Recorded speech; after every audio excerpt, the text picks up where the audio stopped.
નમસ્કાર, માન ગરિમા ન્યૂઝમાં આપનું સ્વાગત છે। હવે જોઈએ આજના સમાચાર। કલર કામ કરવા આવેલા મજૂરે ટીપ આપી ચોરી કરાવી। મધ્યપ્રદેશથી કુખ્યાત આરોપીને બોલાવી ધાડ પાડી ઘાટલોડિયા પોલીસે આરોપીને પકડ્યા।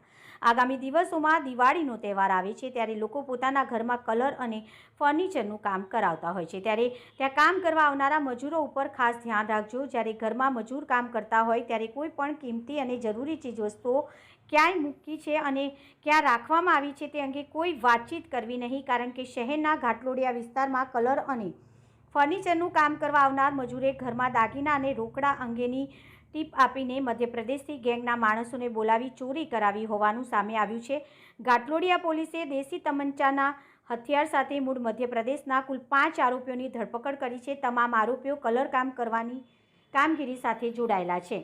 ઘાટલોડિયા પોલીસ સ્ટેશનના PICG જોશીએ જણાવ્યું હતું કે ઘાટલોડિયા વિસ્તારમાં આવેલા વર્ધમાનનગર સોસાયટીમાં ઘરફોડ ચોરીનો બનાવ બન્યો હતો, જે સંદર્ભે તપાસ કરવામાં આવી હતી, જેમાં કલર અને ફર્નિચરનું કામ ચાલતું હતું। મૂળ મધ્યપ્રદેશના અને ચાણક્યપુરી ખાતે રહેતા દેહ પરિહાર નામનો યુવક પણ ત્યાં જ કલર કામ માટે આવ્યો હતો। તેને તેના અન્ય કલર કામ કરનાર સાથીઓને ઘરમાં કિંમતી ચીજવસ્તુ અંગેની ટીપ આપી હતી અને ત્યારબાદ મધ્યપ્રદેશમાં લૂંટ, ધાડ અને ચોરી જેવા ગંભીર ગુનામાં સંડોવાયેલા 2 આરોપીઓને બોલાવી ચોરી કરી હતી। 5 આરોપીઓની ધરપકડ કરી તેમની પાસેથી એક દેશી તમંચો અને 7 કારતૂસ સહિતનો મુદ્દામાલ કબજે કરી વધુ તપાસ હાથ ધરી છે। શહેરના ઘાટલોડિયા વિસ્તારમાં આવેલી વર્ધમાનનગર સોસાયટીમાં એક અઠવાડિયા પહેલા ઘરફોડ ચોરીનો બનાવ બન્યો હતો, જેમાં 4.62 લાખ રૂપિયાના મુદ્દામાલની ચોરી થઈ હતી। જે મકાન માલિકના ઘરમાં ચોરી થઈ હતી તેમના ઘરમાં કલર કામ અને ફર્નિચરનું કામ ચાલતું હતું અને ત્યાં કેટલાક લોકો કલરનું કામ કરવા માટે આવ્યા હતા।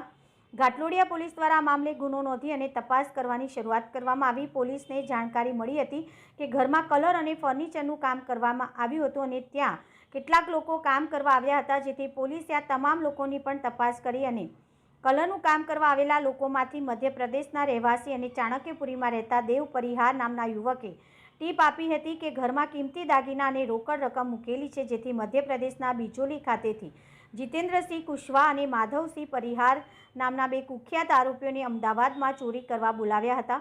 બાકીના અન્ય 3 આરોપી અને બંને સાથે મળીને ઘરફોડ ચોરીના બનાવને અંજામ આપવામાં આવ્યો હતો। તેઓ પાસેથી દેશી તમંચો તેમજ 7 કારતૂસ પણ મળી આવ્યા હતા। બોક્સ ચોરી સમયે પોતાની સાથે દેશી તમંચો અને 5 કારતૂસ પણ રાખ્યો હતો। આરોપીઓને પૂછપરછ કરતા હકીકત સામે આવી કે આરોપીઓ એક કલોલ પાસે આવેલા કુકરવાડા ગામમાં એક જ્વેલર્સની પણ રેકી કરી હતી। જોકે ત્યાં ચોરીને અંજામ આપે તે પહેલા જ ચાણક્યપુરી ખાતેથી આરોપીઓની ધરપકડ કરવામાં આવી છે। આરોપી પાસેથી ચોરીનો મુદ્દામાલ કબજે કરવામાં આવ્યો છે। સાથે આરોપીઓની તપાસમાં એક હકીકત સામે આવી છે કે જીતેન્દ્ર ઉર્ફે જીતુ ચોરી સમયે પોતાની સાથે દેશી તમંચો અને કારતૂસ પણ રાખતો હતો, જેથી કરીને સમય આવે તેનો ઉપયોગ કરી પરિવારને ડરાવી, ધમકાવી અથવા તો બંધક બનાવી શકાય। પોલીસે આ કેસમાં 5 આરોપીઓની ધરપકડ કરી છે તથા અમિત ઉર્ફે રાધે પરિહાર નામનો એક આરોપી ગ્વાલિયર ભાગી ગયો હોવાથી તેની ધરપકડ કરવા માટે કાર્યવાહી શરૂ કરી છે।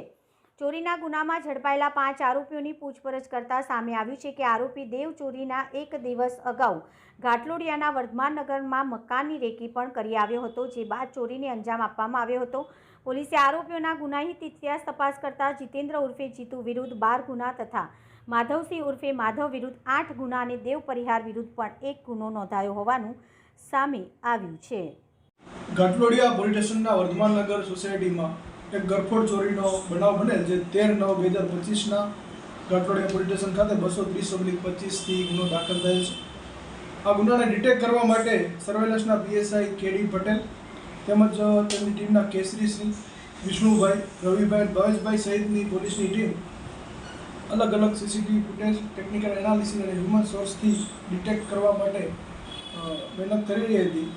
દરમિયાન કેસરીસિંહ અને વિષ્ણુભાઈ નાઓને બાતમી રાય હકીકત મળેલ કે આ ચોરી કરનાર આરોપીઓ ચાંદોડિયા બ્રિજ નજીક હાજર છે, તેથી તાત્કાલિક તેઓને રાઉન્ડ અપ કરવામાં આવે અને કુલ 5 આરોપીઓને અટક કરવામાં આવેલ છે, જેમાં આરોપી છે દેવ ઉર્ફે છોટુ મેવાલાલ પરિહાર, જે હાલમાં ચાણક્યપુરી રહે છે, મૂળ મધ્યપ્રદેશનો છે। આ જે આરોપી છે એ જ્યાં આગળ ચોરી થઈ ત્યાં 1 મહિના પહેલાં કલરકામ કરવા માટે આવેલ હતો અને કલરકામ દરમિયાન એણે તમામ જગ્યાઓને બધું વેરીફાઈ કર્યું હતું કે ક્યાં આગળ સોના ચાંદીના દાગીના અને પૈસાને પડ્યા હોય છે. ત્યારબાદ આ દેવ જે છે એણે અજય ઉર્ફે કાંચો જે કલોલ ખાતે રહે છે, જે પણ મધ્યપ્રદેશનો છે, એને હિન્ટ આપેલી હતી કે વર્ધમાન નગર ખાતે મકાન છે જ્યાં આગળ સોના ચાંદીના દાગીના અને મુદ્દામાલ છે, તો જો છોકરાઓ મધ્યપ્રદેશથી આવે તો ચોરી થાય એવું છે અને સારો મુદ્દામાલ મળશે. જેથી આ અજય છે એણે જીતેન્દર ઉર્ફે જીતુ, સુલતાનસિંહ કુશવા, ત્યારબાદ માધવસિંહ, પૂરનસિંહ પરિહાર અને અમિત ઉર્ફે રાધે પ્રકાશ પરિહાર, આ ત્રણેય જણાને ખાસ ચોરી માટે બોલાવેલ હતા. ત્યારબાદ દેવે આ તમામને સાથે રાખી અને વર્ધમાન નગર ખાતે આ રેકી કરાવેલ હતી અને દેવની ટીપના આધારે આ બાકીના જે આરોપીઓ છે એમણે આ ચોરીનો ગુનો કરેલ હતો અને ચોરીના ગુના દરમિયાન તેમણે સાથે એક તમંચો પણ રાખેલ હતો અને આ આરોપીઓ પાસેથી કુલ 6,52,400નો મુદ્દામાલ કબજે કરવામાં આવેલ છે, તેમજ આર્મ્સ એક્ટ હેઠળનો એક અલગથી ગુનો દાખલ કરવામાં આવ્યો છે. આરોપી પૈકી અમિત ઉર્ફે રાધે પ્રકાશ પરિહાર છે એ નાસ્તો કરતો છે અને પકડવાનો બાકી છે. તેમજ દેવ ઉર્ફે છોટું પરિહાર વિરુદ્ધ ડીપાર પોસ્ટે છે મધ્યપ્રદેશનો, ત્યાં ગુનો દાખલ છે. જીતેન્દર ઉર્ફે જીતુ વિરુદ્ધમાં મધ્યપ્રદેશના જુદા જુદા પોલીસ સ્ટેશનના 12 ગુના દાખલ થયેલ છે, જેમાં ચોરી, ગુનાહિત પ્રવેશ, મારામારી સહિતના ગુના છે અને આ આરોપી છપરાના 2 ગુનામાં તેમજ ગુમા પોસ્ટે મધ્યપ્રદેશના 2 ગુનામાં હજુ વોન્ટેડ છે. આ જ રીતે માધવસિંહ ઉર્ફે માધવ પરિહાર છે, જે પણ મધ્યપ્રદેશના જુદા જુદા પોલીસ સ્ટેશન હેઠળ તેના વિરુદ્ધ પણ 8 ગુના દાખલ થયેલા છે, જેમાં લૂંટ, આર્મ્સ એક્ટ, ચોરી સહિતના ગુના છે અને આ આરોપી પણ છપરા પોસ્ટેના ગરફોડ ચોરીના ગુનામાં અને ગુમા પોસ્ટેના એક ચોરીના ગુનામાં વોન્ટેડ છે. સર, એમો શું સામે આવી છે આરોપીઓની? આ આરોપીઓની જે એમો છે એમાં કલર કામ કરવા માટે સ્પેસિફિક કોઈ એક વ્યક્તિ એમનું ટીમ મેમ્બર જતો અને કલર કામ દરમિયાન રેકી કરતા અને એ રેકીના આધારે બાકીના જે ગેંગ મેમ્બર છે એમને ટીપ આપીને ચોરીનો ગુનો કરતા હતા. સાહેબ, હથિયાર સાથે રાખવાનું કારણ? હથિયાર સાથે રાખવાનું કારણ કોઈ પણ વ્યક્તિ એની વિરુદ્ધમાં જાય અથવા એવું કંઈ પરિસ્થિતિ નિર્માણ થાય તો એના માટે એમણે દેશી તમંચો સાથે રાખેલો. સર, ખાસ કરીને દિવાળીનો પર્વ નજીક છે, લોકો સૌથી વધારે કલર કામ છે, સાફ સફાઈ કરાવતા હોય છે, ત્યારે આવી ગેંગથી સાવધાન રહેવા માટે અમદાવાદ પોલીસ તરફથી આપની લોકોને શું ખાસ કરીને સૂચના છે?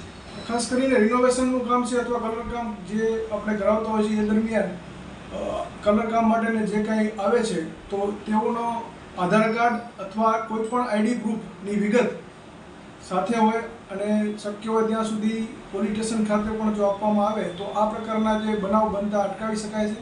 તો આ અમારી અમદાવાદ પોલીસ સુધી અપીલ છે કે આ પ્રકારના બહારના રાજ્યના અથવા આપણા કોઈ હોય તો એનું ખાસ આધાર કાર્ડ અથવા કોઈ પણ પ્રકારની એની આઈડી પ્રૂફની ડિટેલ ખાસ મેળવી જોઈએ. સાહેબ, આરોપીઓ ચોરી ઉપરાંત અન્ય જગ્યાએ પણ રેકી કરી હતી. કઈ જગ્યાએ રેકી કરી હતી? શું પ્લાનિંગ હતો તેમનો ચોરીને લઈને?